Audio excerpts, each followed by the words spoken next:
Welcome to another episode of the Gift Club. I am super happy to be chatting to Jason Caine, Director, Prepaid and Guest Experience Programs at Oxford Properties Group in Canada. Oxford Properties is a large global commercial real estate company that develops, manages and leases properties, including shopping malls and shopping centres. Jason runs guest experience programs and specifically anything to do with payments and credit related in a retail setting. So thank you for being my guest today, Jason. No problem. Appreciate the invitation. Thanks for having me. You're welcome.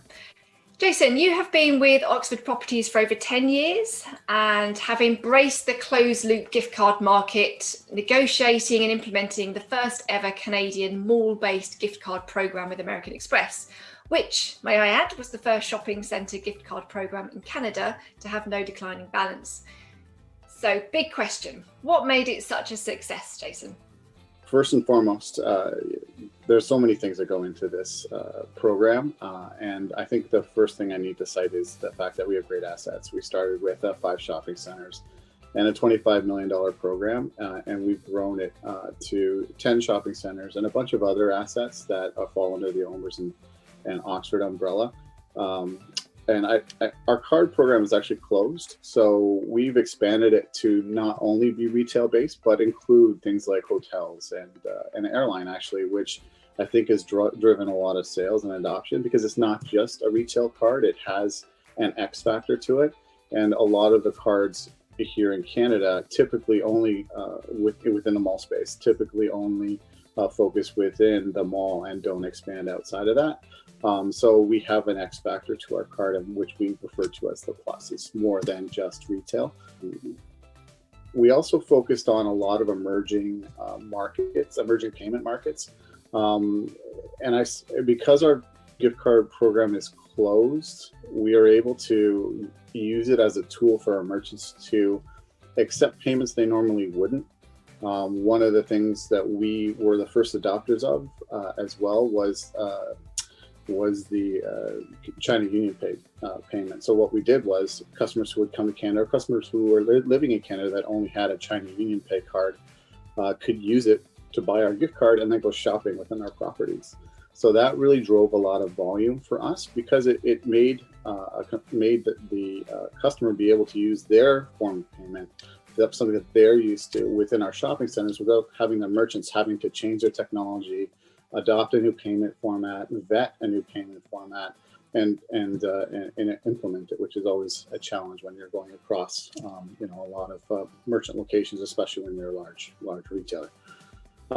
And we continued that. We didn't just stop there. We also were the first adopter of Alipay and WeChat Pay as well. And so again, it's allowed us to go to where the customer was.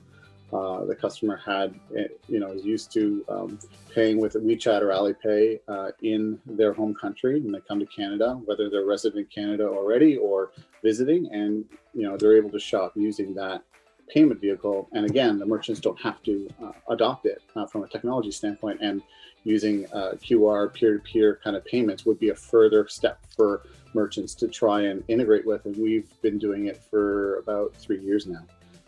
So that's allowed us to convert those shoppers virtually risk-free, actually, which is amazing, into our prepaid program. So we've seen a lot of uplift. It's been crazy. The last couple of years, we were, I think we had 100% growth one year. We had 25% growth year after that. And then, this year's a different story altogether. But it's been an interesting ride, and we partnered with the right partner for the prepaid program itself.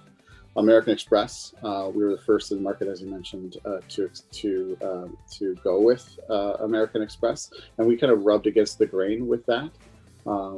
Most of the shopping center programs within Canada are with another provider called Store Financial, and they had a declining balance, I think, which you mentioned in the opening.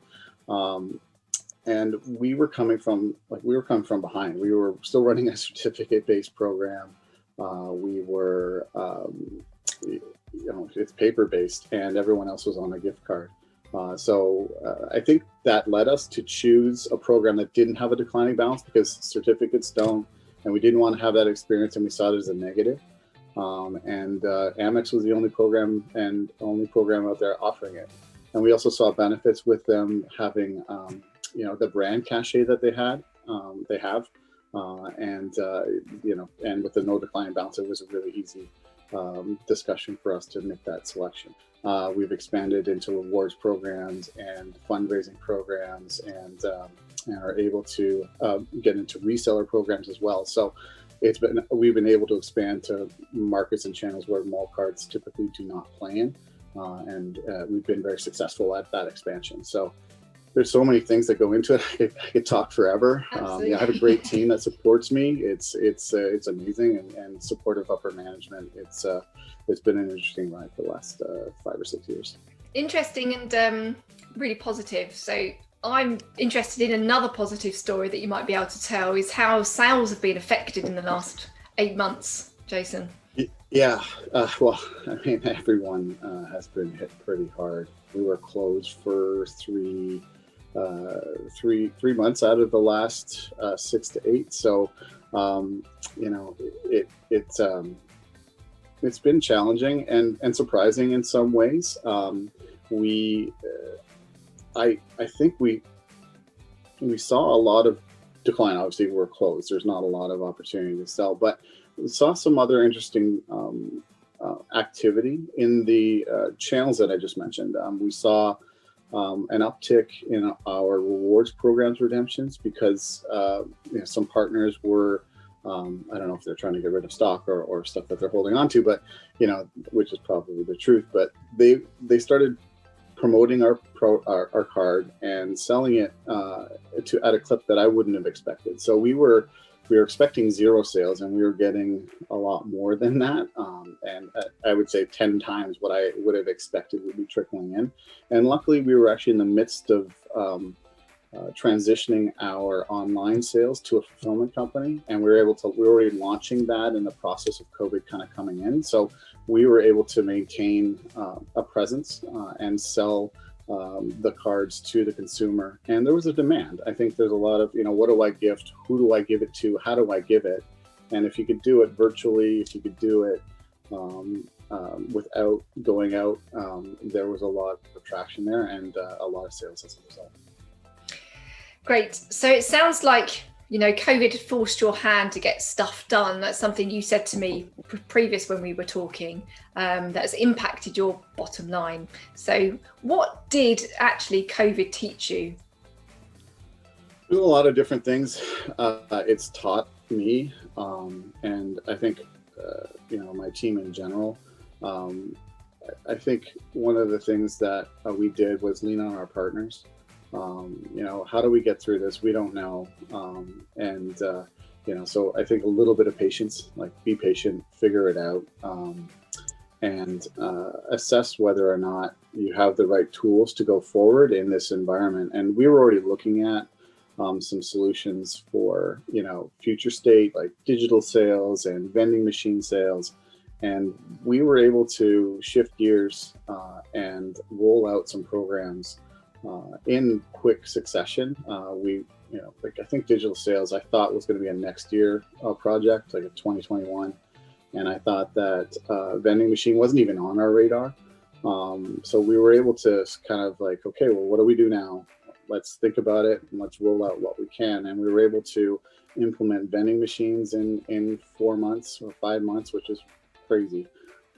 And digital sales, which we did after we had finished the vending machine sales program. We did digital sales, and from click to launch, it was 3 months or less. We were able to get these vendors into a room and working together, well, not virtually into a room, and working together where they hadn't worked before. So, we were able to take advantage of a lot of people who were looking for other things to do as well, like the vending machine program hadn't really rolled out in Canada, and we were kind of their first larger format, and the digital sales hadn't done them all before. So it was a lot of firsts, and we were able to find willing vendors that we've been able to forge good relationships with over the years. Very quickly, and some over the years. And we've been able to launch these programs very quickly. So I think, that to sum up, it would be we need to be patient. We need to be open to change, and we need to be accepting of where we're going, and trust our decision making, and see that we can implement these solutions in a quick fashion. Great.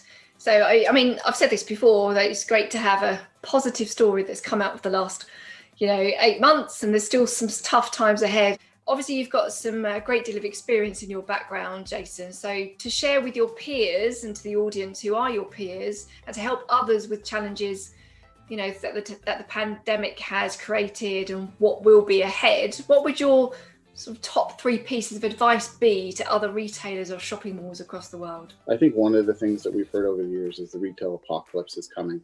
And I think we've heard that way too much. And I don't know, I can't speak for many retailers out there, but I think retail change has been coming. COVID has hastened that retail change.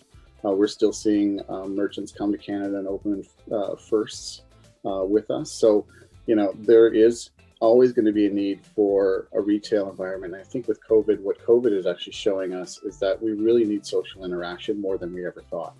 And I think that the mall and retail really kind of brings that social interaction, even though we didn't know it. Even though some of us may not have liked to go shopping, but you are out in public, you are talking to people, you are interacting with other humans instead of talking through screens. Not like this isn't unpleasant, but but I think that it's really shown us that malls have a place, retail has a place, and yes, it's going to change. Yes, COVID's going to hasten that a little bit, but you need to remain relevant. And I think what we've seen and in the last couple months is that there is demand for my product in the shopping center industry. We have seen people purchasing while we were closed. We are seeing a great return to sales so far. So there is demand for what we're selling in the gift card space and in the retail space.